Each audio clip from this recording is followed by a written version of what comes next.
Welcome back, everyone, to Brobrack Madness. We are talking about House of Villain. We're talking about season 3, and we are on episode 8. My name is Two more episodes. Craig. Oh, sorry. No, it's good. You're right. 2 more episodes. My name's Craig, by the way. And I'm Juan. And I'm a little tired. Brandy, you okay? No! I'm trying to go to sleep. I feel like if I'm asleep, everybody should respect that. I'm asleep. Don't wake me up. I hear bitches yelling. I've been asleep. Let me sleep. Brandy is a sleepy bitch. I've been asleep. Respect my sleep. I'm asleep. Shut up when Brandy is asleep. Okay, so moving forward, how are you doing today, Craig? I'll tell you how I'm doing. Not well, bitch. I'm doing good. This last episode was fine. I'm not liking these cliffhangers that they're leaving us on, but Well, you and a bunch of people. We'll get to the episode for sure. But I was just checking, besides tired, how else you were doing. I always have a string of topics that I kind of want to talk about. Let's go ahead and talk about the you go off, and maybe I'll think about it. Apparently, Offset from Migos, one third of Migos. Rest in peace, Takeoff, was shot, but from the initial reports, it seems that he is fine. So here's to a quick and speedy recovery, and make sure you take care of your kids because your kids need you. Okay, moving forward. You know, I have a thing about dads, deadbeat dads. I have a thing for dads, and I also have a thing against deadbeat dads. So I cannot get over Slater's Worst Girl in America. I've heard that so many times through and through. I forced my partner / your brother to listen to it, and because I'm a vinyl record collector, I have it on vinyl. It's in Coca-Cola color, so Coca-Cola bottle. Let me just be clear. Anyway, it plays so beautifully. It is just such an incredible record, and I just have to talk a little bit about something that's really important and how this ties into that.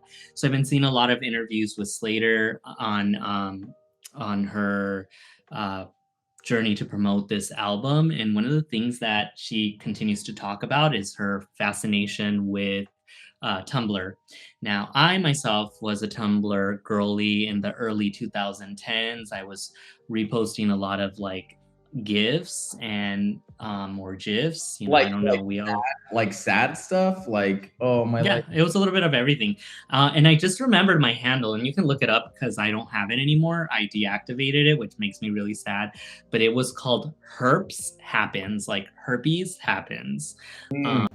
And then, you know, I always put my purse in the passenger seat. So I look over, it's like, purse 1 of 1, first 1 of 1. Like when I go shopping at the designer stores, I like to ask how many of these bags are there. Because I like to have 1 of 1s. I don't want no other bitch having my purse. That's lame. So purse 1 of 1, first 1 of 1. I got the money, make a broke bitch mad. I don't complain, I just pay the tab. Show me what you have. I don't care what you had. Don't let that go over your head. Show me what you have. I don't care what you had. Me, I've been having it. Me, I've been stacking it. Have you ever been to the Maldives? It's immaculate. Margaritas under palm trees. It's extravagant. Designer fashion. So yeah, but was that drawn from kind of your real life? Is that where that username came from? No, I don't even know. It was like my college years, so it was not anything specifically that had happened then. It was just fun, and it was really a time to be alive. So I'm just really hopeful that the new generations can really Tumblr's back and really kind of absorb what that culture was, because it was a time to be alive.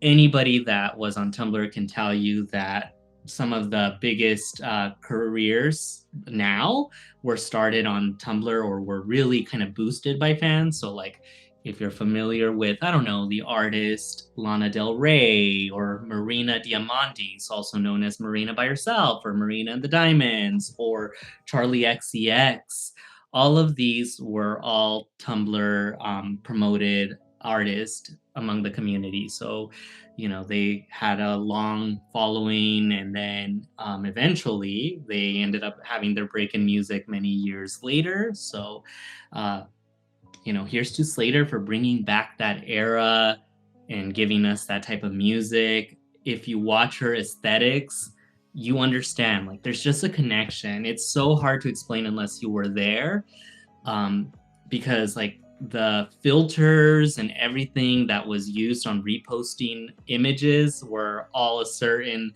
look. And so I really, really appreciate what she's doing there. So if you haven't checked it out, it's available for stream on all platforms, and it's on its week 2 of release. So go ahead and check it out. Again, non-paid promo. So moving on, this weekend I binge watched the day after it premiered, the Love on the Spectrum season 4. I'm not going to give any spoilers, but I loved it. It's my favorite show. I'm so excited to see it. But have you watched it though? Of course not. I've been busy. Okay, so everybody go ahead and watch it. Great show, new cast, and then some returning people. Nice. And then what else? So then on the Summer House drama, it has kept me fed a little bit, not like in the sense that everybody's like, you know, reloading every single moment, but it did get me sucked in a little bit. I'm fairly certain that we will be seeing West and Amanda pretty soon on these type of shows, since they've earned their villain card. So that'll be interesting. And it's gone so big that we have people like John Hamm weighing in. And then I've been painting a lot. I think I shared that, but there are some advances being made. Slater, usually things kind of tie in. So if like I'm listening to something that is really inspiring me, then it kind of gets the mood going and it gets the painting flowing. I forgot to actually, I didn't even give promotion because a long time ago, this is like an album that came out last year, but I just got it on vinyl because there was a re-release for like the encore, which includes Church. Jade's, That's Showbiz. Perfect album through and through. Once again, promotion. Download it, listen to it, inject it into your veins. I know I would if I could, and I listen to it when I paint, and it gets me inspired, and Jade is incredible. I want to say that Ed Sheeran recently went on an interview to talk about this album being one of the top albums that he has ever heard, so I appreciate that. And then I just want to have 2 more things to say before I stop. Joel McHale and the Harness. A lot of this is repetition, right? But I haven't. Did you watch the trailer yet for Stop That Train? No. Okay, well, it looks funny. The thing is, I better not hear you saying like, because I remember in the last episode, you're like, it sounds like some stupid RuPaul challenge, but it's actually a stupid RuPaul challenge. It's directed by Adam Shankman, and Rachel Bloom from Crazy Ex-Girlfriend's going to be in it, probably a writer in it. She also helped write for The Devil Wears Prada too. So, yeah, it's going to be good. And I better not hear you say, oh, that shit was actually funny, because you've been insulting it from the inception. And also, you're not as excited as the rest of us are for Joel McHale in a harness. Lastly, though, we just want to take a quick moment, or I wanted to take a quick moment because I'm starting to see some more engagement in our comments. So we really want to thank every single one of you guys that are tuning in weekly and giving us views, but also like going that extra step and giving us your feedback. We're really enjoying that. It's just really fun to hear from you guys. And even if we don't always agree on everything, hey, we're very welcoming to other viewpoints, and it's awesome. So thank you so much. Don't forget to give us likes or dislikes and tell us what you think and tell us what's on your mind. What it's like.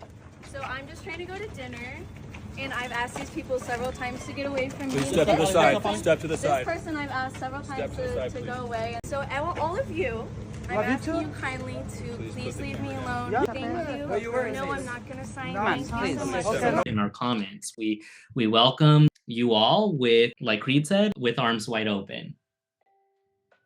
Oh, Creed. I thought you said Queen, but you're Creed? Creed. Okay. Creed. Yeah, no, I don't think Queen. Do you want to sing it at all? No, not right now. Oh, come on. I'll do it with you. La la la la la la la la la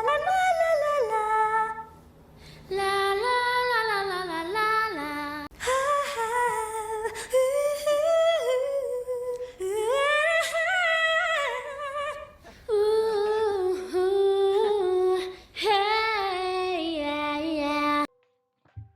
Well, because I guess Oh my God, you're so shy right now. What is this? I've never seen you so shy. It's the glasses. I'm being bashful today. What are these glasses? So in straight news, and it's for 1 minute. In straight news, they're going to the moon, and they just passed the farthest point. That's not straight. Bruh. I don't think there's any gays in the space shuttle. We don't know. First and foremost, it's unfair to just assume. And then secondly, rockets. Like, what more phallic thing? So that's true. I hope they're all gay. Is this straight news? March Madness just ended tonight. That's straight. Speaking of, okay, great. And congratulations to the Michigan Wolverines for winning the tournament. Fun fact, in my company, I make everyone in my company do a March Madness bracket. Let's go. Everybody dance now. Everybody dance now. And my wife won.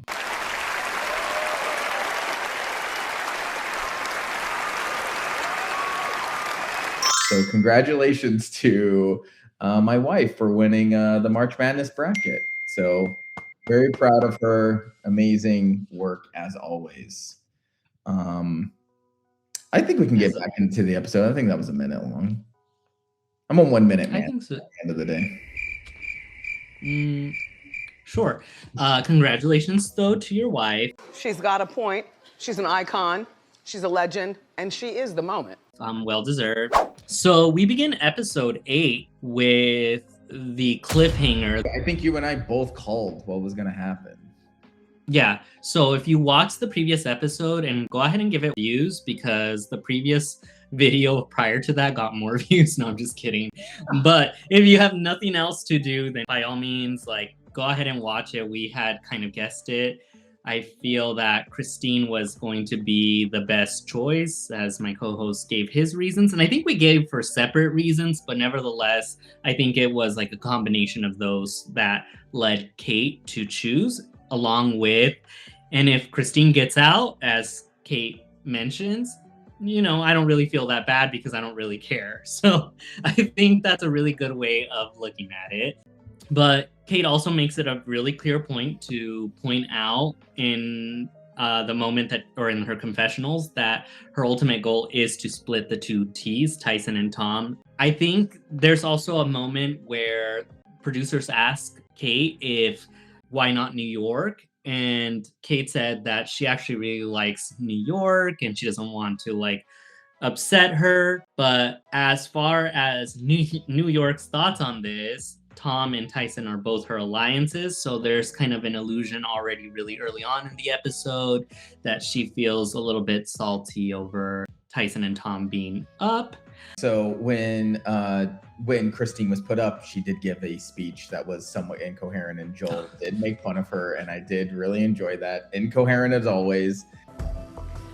I personally believe that U.S. Americans are unable to do so because some people out there in our nation don't have maps, and I believe that our education, like such as in South Africa and the Iraq, everywhere like such as, and I believe that they should, our education over here in the U.S. should help the U.S. or should help South Africa and should help the Iraq and the Asian country. And then, yes, speaking to the Kate quote, because again, Kate is the perfect reality show competitor I have ever seen. Like, this is what I think this is the blueprint that every producer should give to a contestant and be like, just do the things that she's doing. You see her in real life doing a certain thing, and then when she is in the confessionals, she's telling us what she thinks. And she said, one of the interesting quotes she said is, against my better judgment, I like Tiffany. But that is such a juicy quote, because later on it pays off in the opposite way. So it's just, she's such good TV. She knows exactly the assignment. I can't get enough of Kate. I hope it's Tiffany and Kate every season on House of Villains. They're incredible. I think my only kind of pushback to copy and paste that formula is that Kate is very uniquely Kate, not just in competitions, but again in her own show when she was on Below Deck. I don't need like all people to be this way. Not everybody's going to play a perfect or in a similar way, because then it just gets boring. You want to make sure you have a little bit of a variety, and I think that that's what makes Kate very special, is that she just plays very unique, and it's very, you know, specific to her. Same thing with New York. It's like I don't want people trying to emulate New York's chaos, or, you know, even worse, like Big Brother thinking we might get someone that kind of reminds us of New York, because it's really hard to just emulate that. And I feel that sometimes with some of these shows, especially in the CBS realm, the ones that I know, I'm not going to include Survivor, but I do know Big Brother enough to know they do tend to pick caricatures.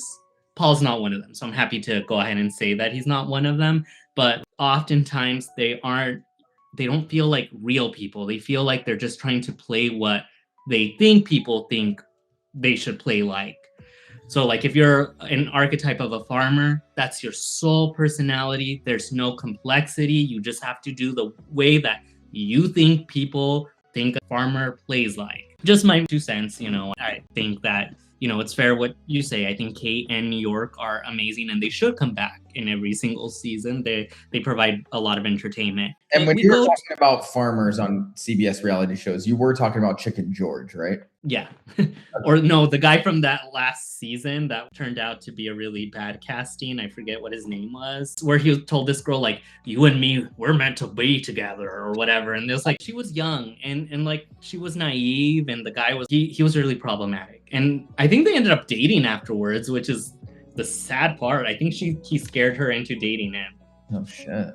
I think the guy's name was like Riley or something like that. He had like curly hair. Ooh. Come on, like there's only one. Yeah, last season was really bizarre. He was a hillbilly. There was only one hillbilly. Kentucky, did you hang up on my mom? And I know you did, because my mom said a hillbilly did it. And there's only one hillbilly in the house.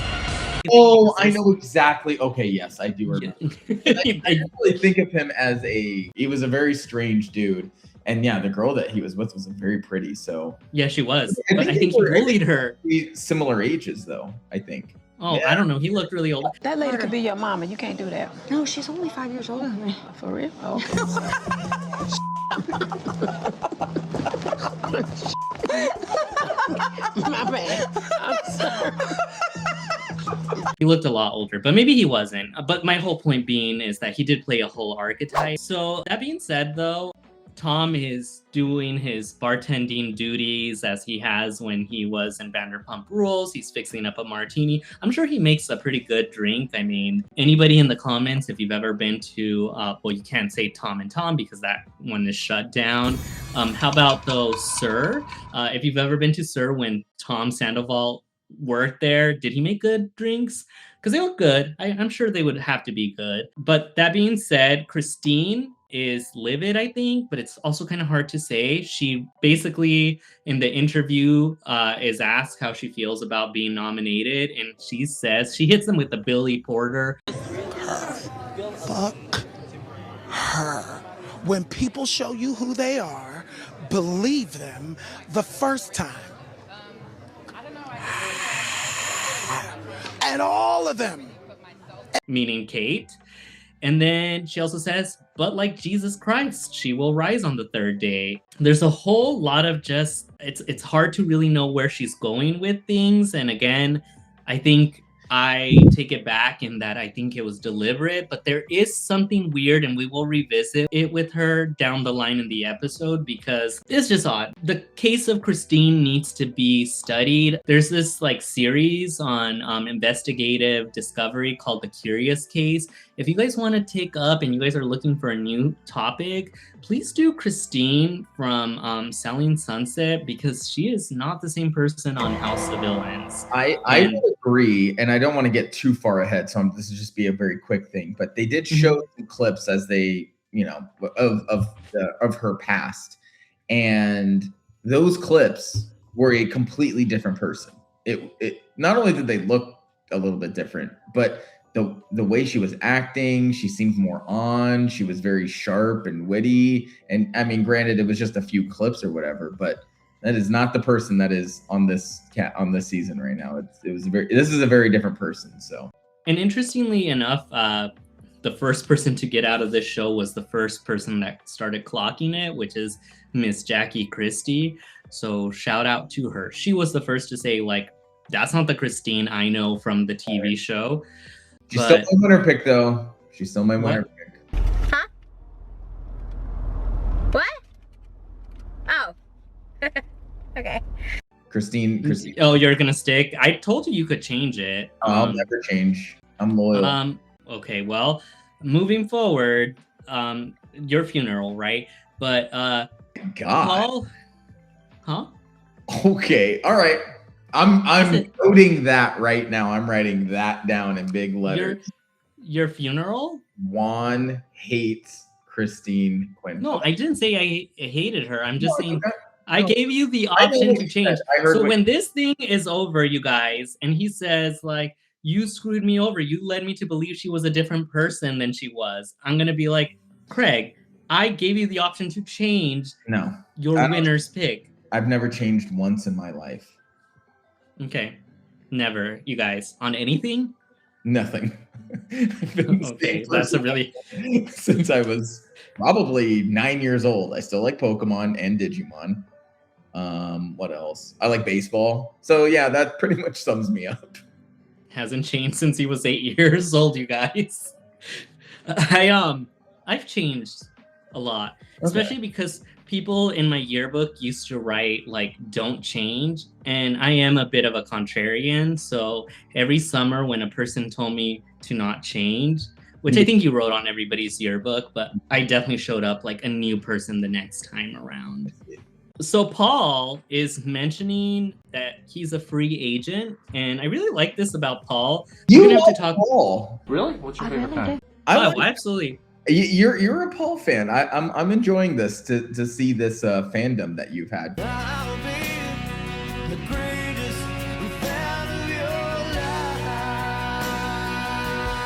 Yes. Okay, here's my thing about him is I didn't mind him on Big Brother either. I love that he lost, and I feel like he's working up that karma again, and we're going to visit it throughout the entire time. But there's something he has these like little moments, these things. He definitely is very rat-like. So going back to a couple episodes back where he told people, don't call me a rat. But I'm like, you kind of are though. Like you work your way through all these little things. And he's like, I'm a free agent. I can basically work for everyone and still play my own game. And I'm like, and this is why, Paul, people end up resenting you at the very end. But he is very entertaining doing it. Like, I don't know. I'm a little bit torn because if he wins, I'm like, okay, well, that'd be pretty cool. Like, I think I'm at the point where whoever wins, they've given us entertainment. So I'm willing to even say this now. There's not one single person that will frustrate me, but there are definitely people that I'm rooting more than for others because I really have enjoyed him. I hope he goes all the way to the end. And then at the very end, he gets the same Big Brother finales that he always does. Has cast her vote for Nicole. We are tied at 4 votes for Nicole, 4 votes for Paul. Elena has cast her vote for Josh to be the winner of Big Brother. We have Davon's final vote decides it. He is the last vote. Congratulations, Nicole. Congratulations, Josh. We just have to bring up New York because there's a lot of really funny quotes of New York throughout the episode. But New York begins immediately getting upset because Paul is trying to campaign for Christine to stay over Tyson and Tom. They haven't even, mind you, gone to the redemption challenge. They just got out of the hit list ceremony. And in the moment, New York says that Paul has been the little bitch of the season, and then she calls him a basset hound, and she's like, she needs to call Sarah McLachlan, which it's like her references that she makes are just on point, because I think we all understand exactly what she's saying. So for her to tie little bitch of the season, basset hound, and Sarah McLachlan, like it all just works so beautifully. She also calls him a cumbersome bastard, which other people with like I don't want to say with dignity, but like some level of dignity will be like, no, or they'll fight back, or they'll pull a Tyson and then they'll just go take a little nap because they're scared. But Paul, being who he is and how slimy he is, he's like, yeah, no, I accept what you're saying. I maybe I am a cumbersome bastard. And then we shift on to Tyson and Tom plotting to try and get Paul onto their side. So they're on their side being, you know, the vanilla wafers that they are, as New York had said. And yeah, we move on to the next day where Tom talks about his vigorous routine. He does an American Psycho quote from the film. It doesn't come out quite as good because Tom is Tom, and at times he really struggles, almost like our FLOTUS does, to read children's books on Christmas. Jesus Christ. Yeah, I mean, I didn't even know what bit they were doing. I guess I'm not that familiar with American Psycho. You've never watched American Psycho? But I did lose my absolute mind when they cut to him and he's holding the paper and on the back it says American Psycho bit. I thought that was very funny. He doesn't have the charm of Patrick Bateman of American Psycho, but he definitely has the... Huh? He has the vanity. No, because Patrick Bateman looks really well put together. Oh. I will say, I have seen some suits of Tom that sometimes I do like, that do look a little bit pricey. Generally speaking, it's all overshadowed by his creepy demeanor. So I think what we're looking at is, sure, he's trying to aspire to be Patrick Bateman of American Psycho, but he kind of gives more of the creepiness of Buffalo Bill of Silence of the Lambs. Before you move on, I did have one note to say when it was, I think it was Paul, New York, and Christine, and Paul was reassuring Christine, like, hey, don't worry, me and New York have your votes or whatever. And then New York's like, what are you talking about? Don't give my vote out like that. That's true. Immediately Paul goes, oh my God, you're right. I'm so sorry. Please don't be mad. Fuck it. I messed up.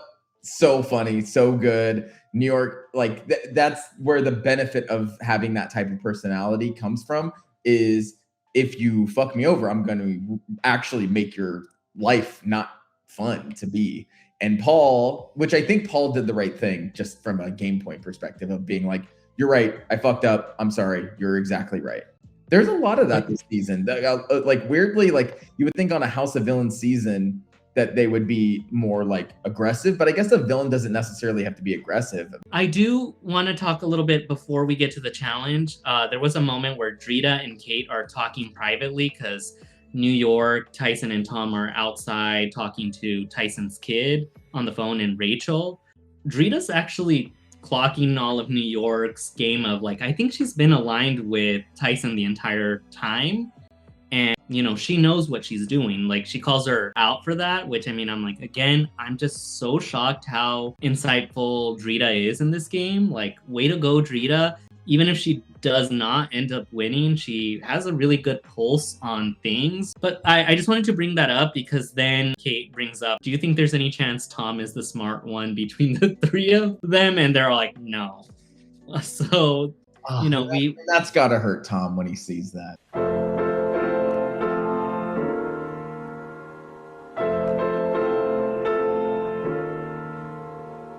That's got to be tough. I mean, as you mentioned last week, they're on a show. If this was just us regular dudes, but he's a villain. And he's in denial too, because there's a moment in the episode where they're all talking about kind of being villains. And then he's like, I'm not one. Yeah. It's sad to see that. It's actually kind of, it's exactly like Jax from last season. So we wake up the next day to the challenge, redemption challenge, and on the evil speaker is a very familiar voice, the one, the iconic Candy Muse, who's like,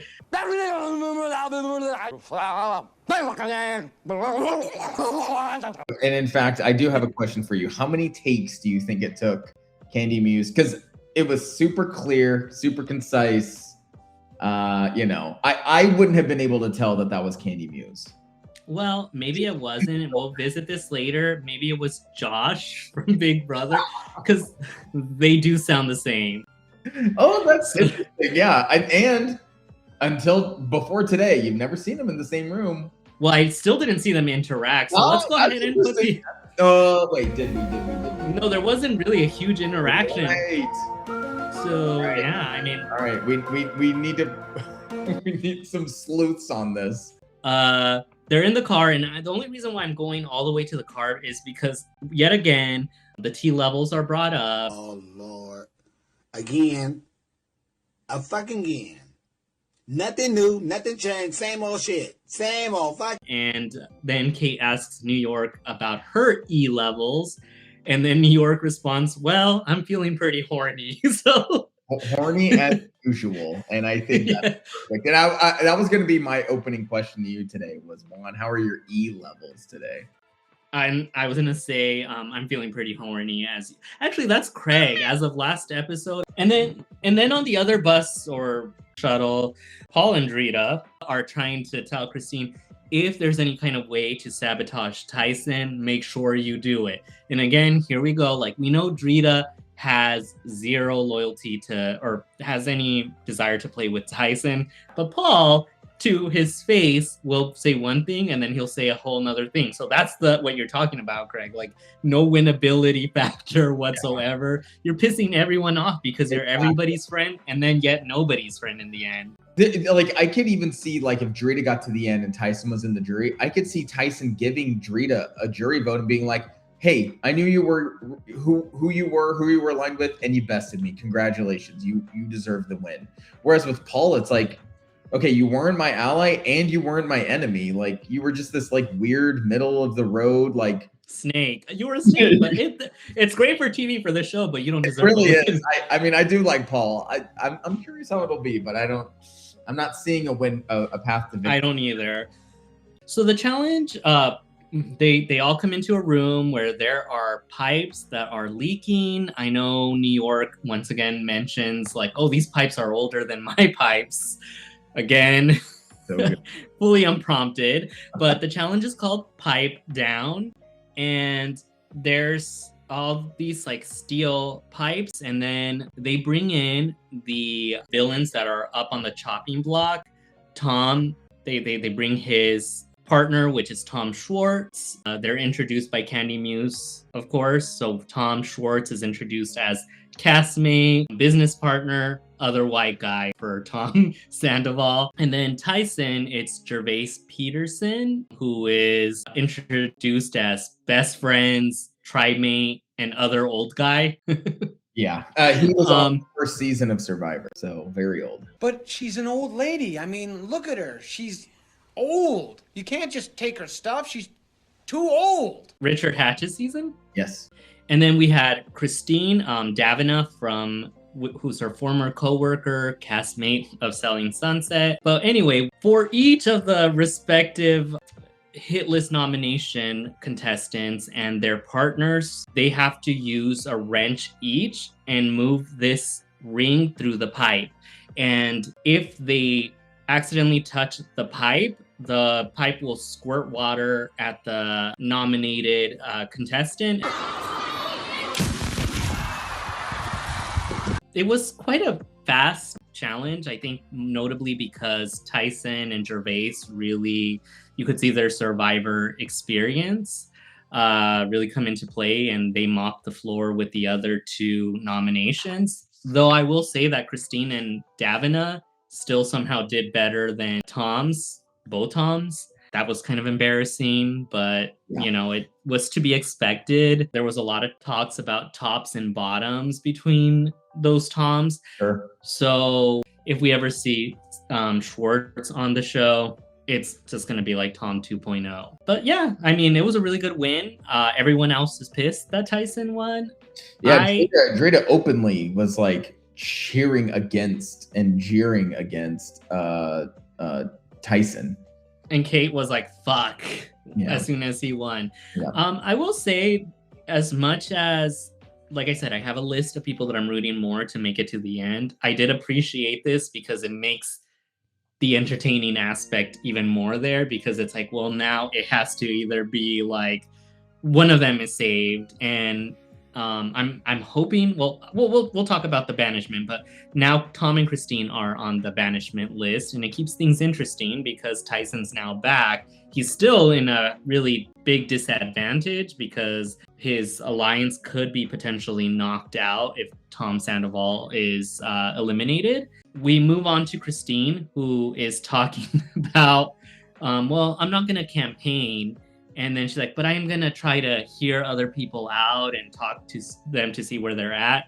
And then production asks her, isn't that campaigning? And she's like, well, yeah. So then Candy Muse invites everybody, from what we can decipher in her words, to go to party. They bring guests for every single of the remaining household people outside of the ones that competed. For Paul, we get Josh from the challenge, La Casa de los Famosos, and Big Brother. For New York, we get Chance, or Kamal Givens, from I Love New York and Real Chance of Love. For Kate, we get Chef Ben from Below Deck. And then for Drita, we get her daughter, Aaliyah. Kate is just really excited Chef Ben is there. As I mentioned in the last episode, Kate and Chef Ben are very adjacent. I think that they just really say what's on their mind, and it can really rub some people off the wrong way, but I think they understand each other very well because they share a very interesting way of just being very direct with people. Production asked Kate if she was aware if Chef Ben has been on the show before, and Kate's like, I have. He was on the first season, toward the end of the season where they did the eating challenge and Chef Ben presented the plates, and then Kate's like, I was asked, but I turned it down, and so they gave it to him. So that was pretty funny. Then we had Chance, who was a hot ass mess. I'm glad that things have not changed since Real Chance. I'm unfamiliar with this guy, and he was... That's crazy that you are unfamiliar. He is TV gold. The Stallionaires... So annoying. He is so annoying.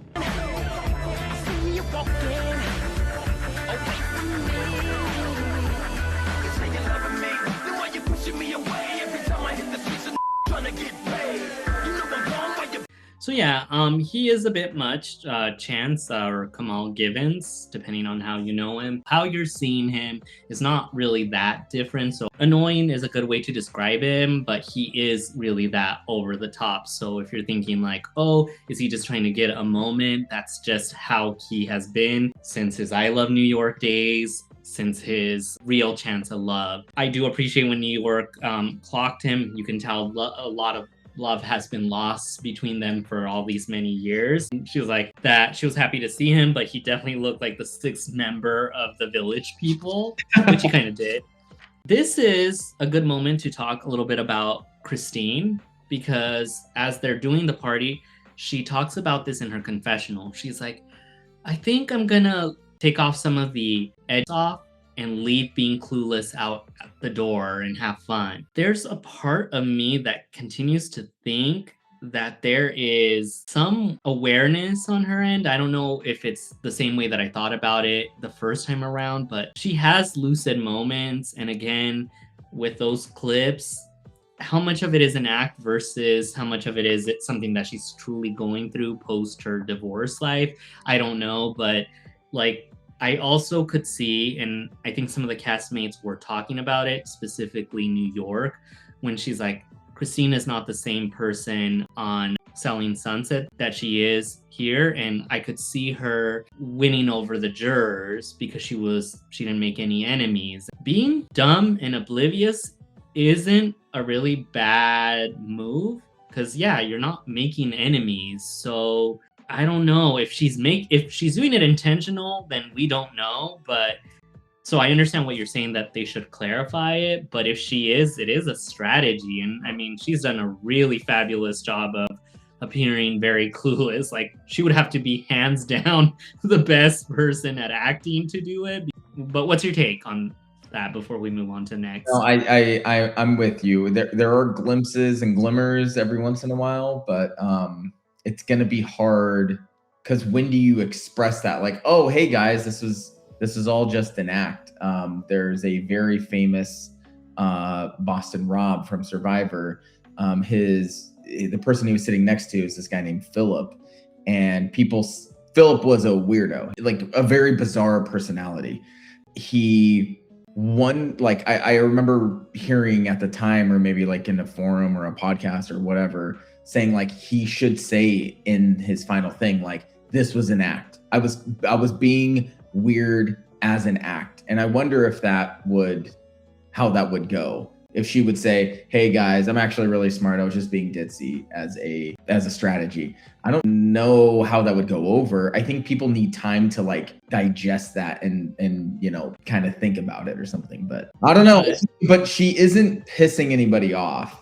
Yeah, exactly. Because I would say in this show, I think it would be one thing if, like, yeah, the part if she did lie, assuming she does take that route, which we don't know, it could very well be not an act and it's looking more like that. But if she didn't piss them off, then the lie didn't really hurt anybody's feelings. So I could see, like, if you put her against Paul, or you put her against Tyson, or you even put her against Kate, she's going to win, because she has not pissed off the people the way those three have. And I know Kate is a great player and stuff like that, and the same could be said about Tyson.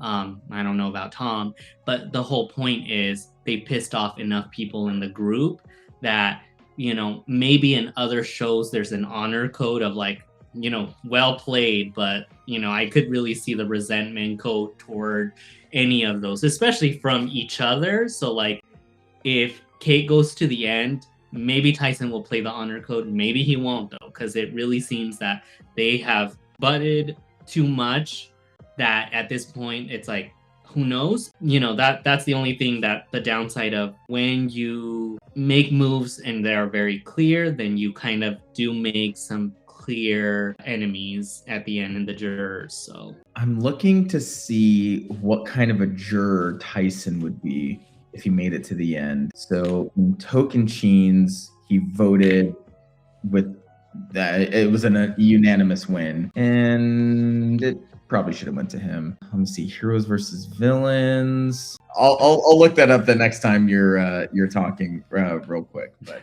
that is a question to see what kind of a juror Tyson would be. I hope he would be the type that would vote for Kate.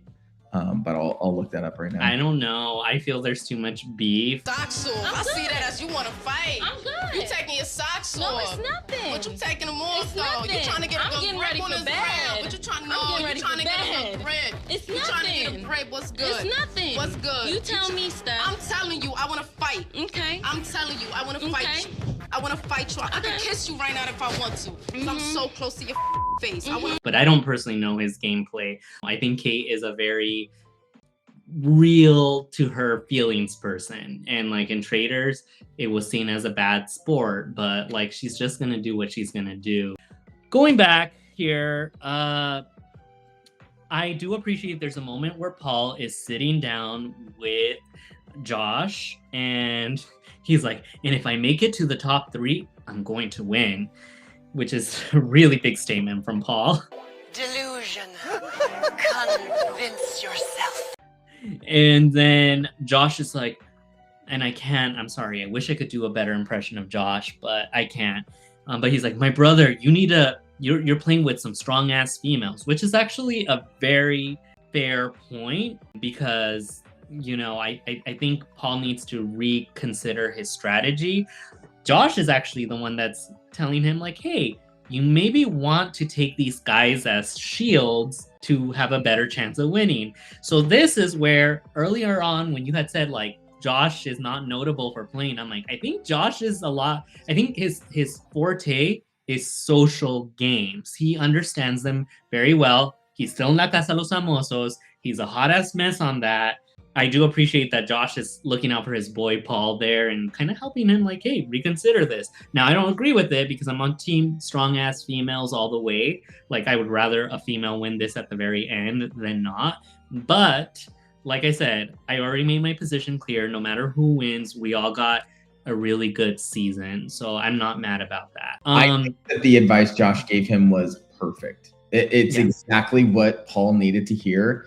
It's very clear that Josh learned how he won his Big Brother season, and he's played multiple seasons of the challenge. He's on a current like he has now a very strong resume of games that he's played, and so he can give Paul, who was a very strong competitor, good advice, and the advice he gave him was exactly what he needed to hear. Now, True. Is he going to do that? No, because I think Paul thinks he's better than Josh. I think so too. And I think that though, the other thing with Josh though is not even just playing from all those games. Josh does have, how do they say the phrase, je ne sais quoi type of like factor.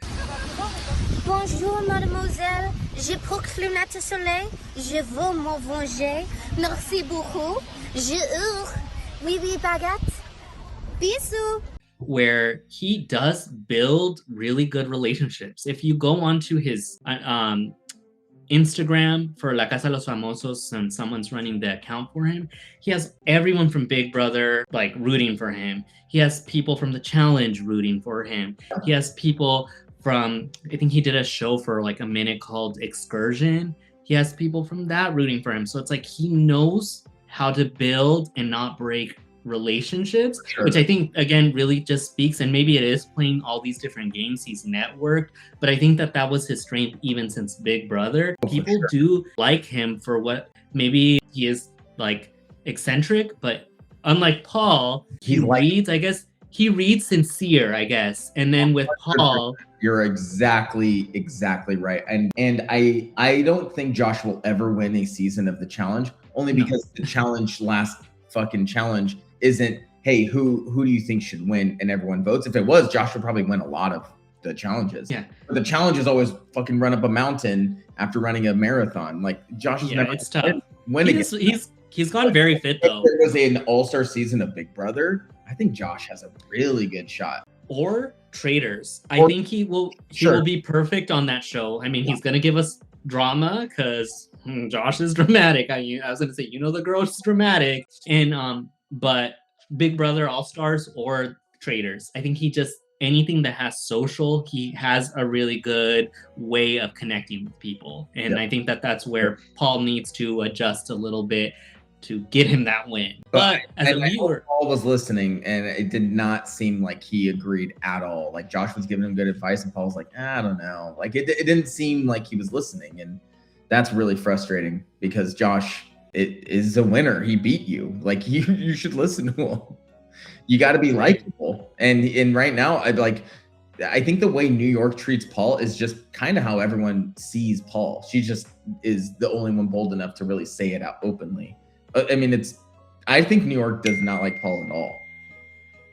Yeah, I mean, she did, evident by the fact that she called him the little bitch of the season. But and then we have Chance getting on Tyson's nerves. I actually did live for that moment because sometimes it's like with Tyson, he can give us really good moments, but I do like when someone's like irking him because you can visibly say it, and then he's saying it in the confessionals. But he's like, so I watched Survivor, and he's doing the whole interview, and then he's like, and then I moved to he says naked and afraid.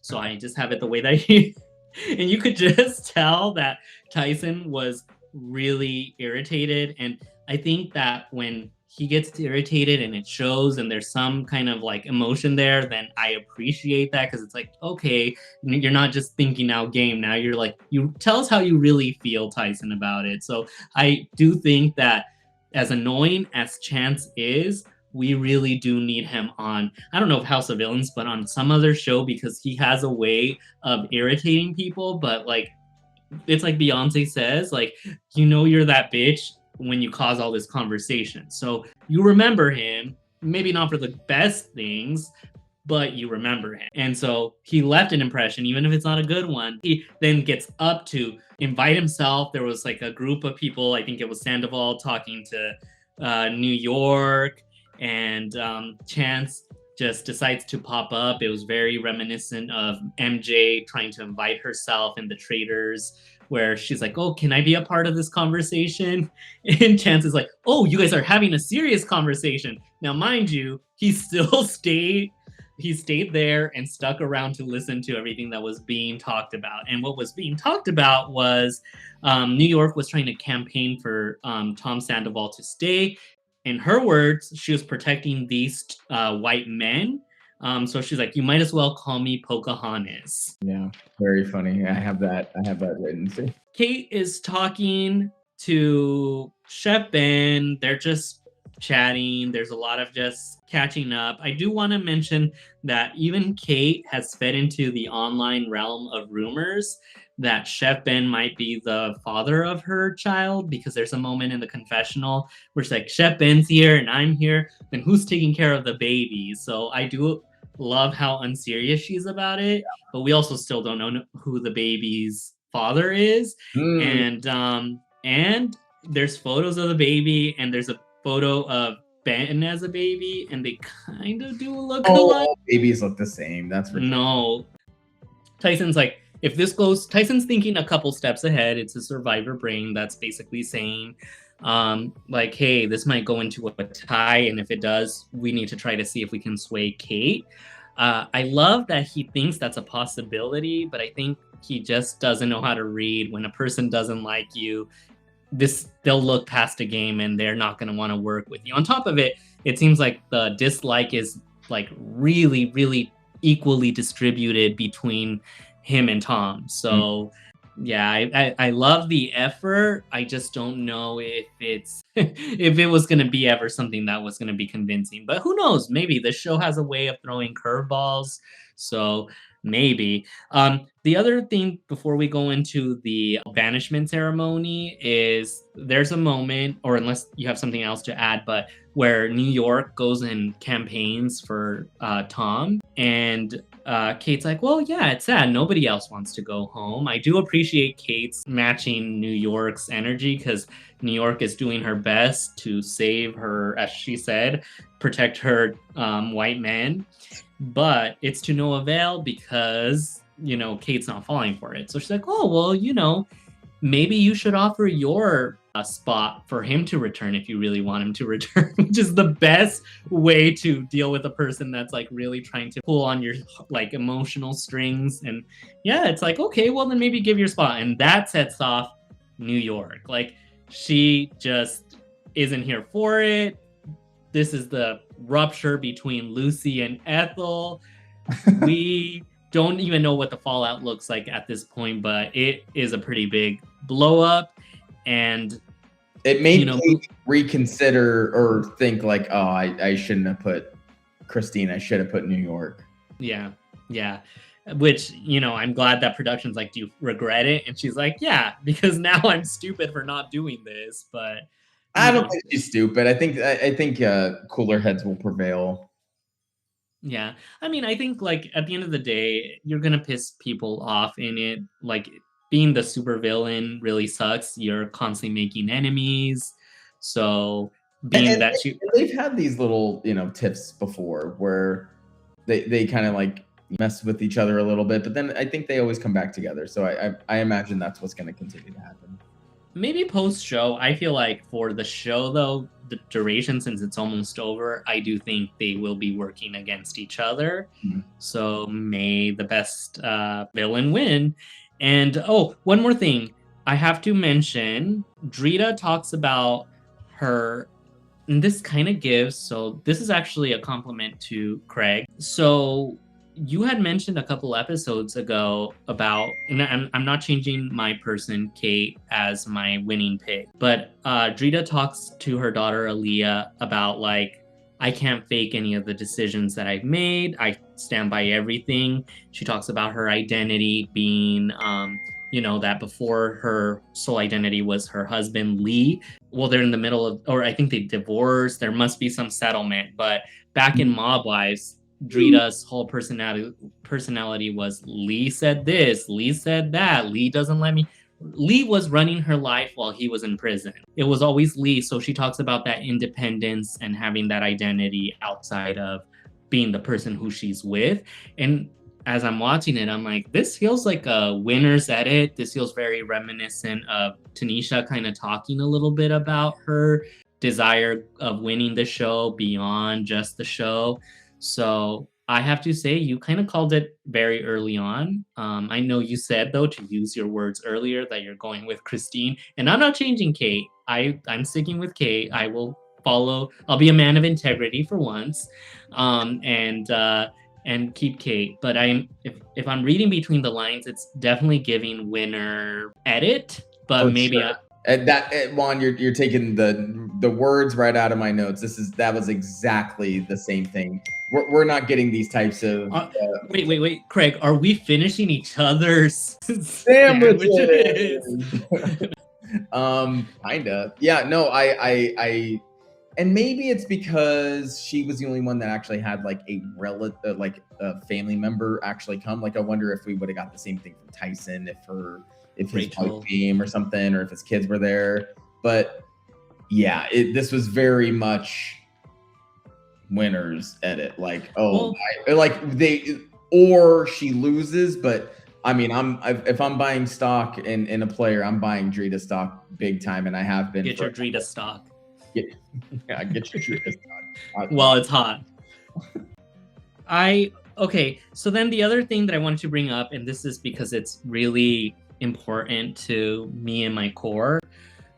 As I had told you via text when we discussed this, when you said, who plays this type of game? What's the game even? So us gays, you guys might notice, we love a good reference or two or three, or constantly talking references in pop culture. So our girl Candy Muse did that. She said, I want to play. She hit them with the Marisol Patton of Real Housewives of Miami. I'd like to play a game. I'd like to know who here you trust the least at the table. Myself. Everyone. That's on. That's a great. That's a cop out. Marisol, go ahead. Yeah, who do you trust the Don't most? start though. Let's see. What do you mean don't start? We already had it. No, I'm just curious. But start it off. Let's get it popping. Okay. I think I trust Nicole the least. Season 4 or 5, where she's like, I want to play a game. Who do you trust? Who do you trust here the least? And this is such a full circle moment when I say, like, there's just so much to talk about. Real Housewives of Miami really connects this show in so many ways.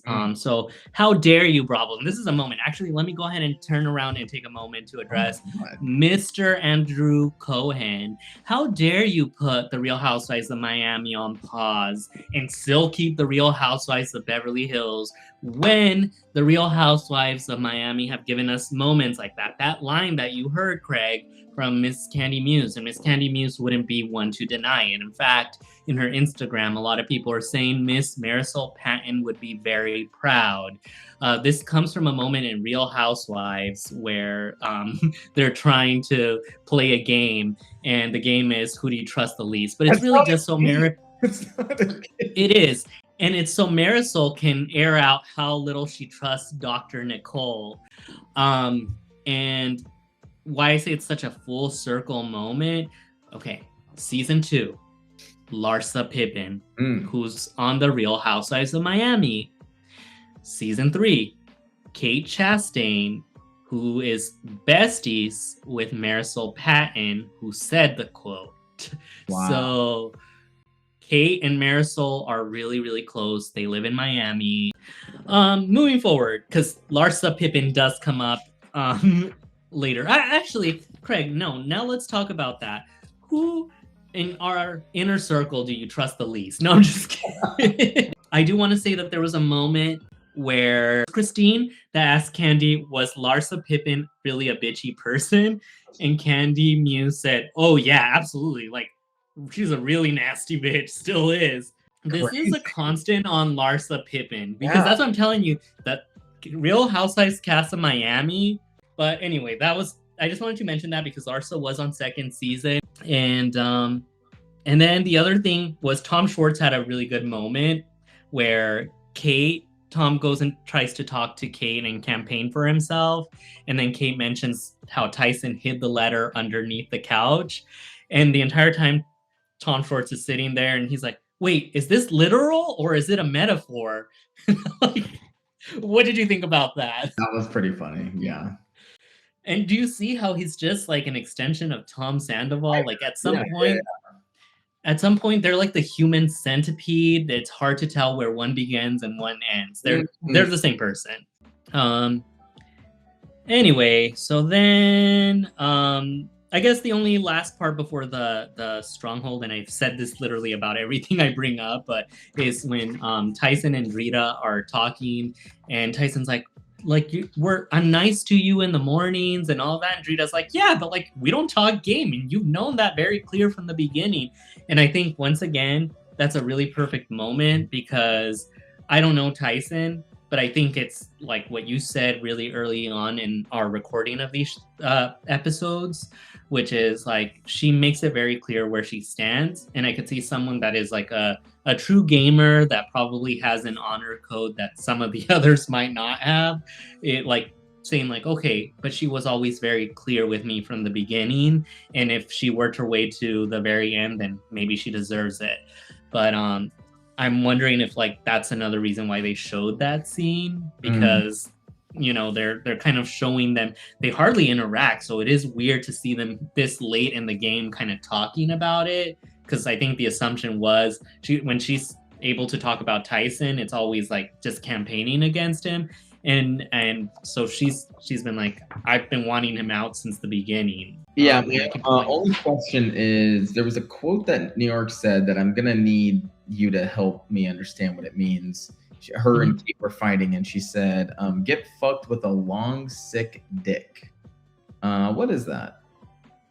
That's the dick that Johnny Middlebrooks gave Ashley that made her very sick. And you know, and that's full circle, and I think that's the perfect answer. So let's go to the stronghold. That's exactly the answer. Surprisingly, for a stronghold, it was very uneventful. I don't know how you feel about it, but I was like, it felt rushed. Like they got into the voting, they built it all up so that Joel McHale would basically say, in the first time ever, there's a tie. So now Kate, which I feel like it's weird because it's like this entire time we've known where Kate stands. So I don't know if they're really building that much pretense unless something really changed. I feel like, why are they leaving us on this cliffhanger? I feel like a lot of the fan base, we're not revolting exactly, but it's like they gave us blue balls for nothing. Yeah, so almost certainly Tom is going home. And I think this is production's way of trying to squeeze a little bit more juice out of the Tom, because he has been actually very entertaining. So I think this is the way of trying to get a little bit more out of him on the next episode. I think also this type of show specifically is very binge. So I think they build this for binging. So when this is a good take episode, you're like, oh, well, I got to see who goes out in the next episode. And now you're watching a whole nother episode on your binge. So I'm not excited about it. But whatever. These types of things happen. And, you know, it's to me, it's very clear that Tom's going home. So might as well just say goodbye. It would be really weird if he didn't. If he didn't, then Kate is either way, it's a win for me, because Kate either gets rid of Tom, which is to me the correct game move, and if she gets rid of Christine, then that's the content move, and it's more interesting and funny, and she understands that it would make the show better. Also, she has not much. She has a higher likelihood of winning against Tom than she does over Christine, because that's the thing. Well, Christine, being very ditzy, hasn't made anyone angry at her, except maybe Plain Jane, who felt betrayed by her. But Plain Jane probably doesn't have all the influence to sway the votes one way or the other. Right. But that being said, is it fair to assume that the people that voted were New York and Tyson for Tom to stay, and then Drita and Paul for Christine to stay, right? For sure. Yeah, definitely. Okay.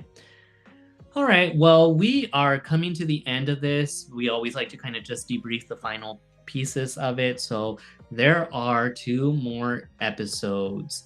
In the next episode,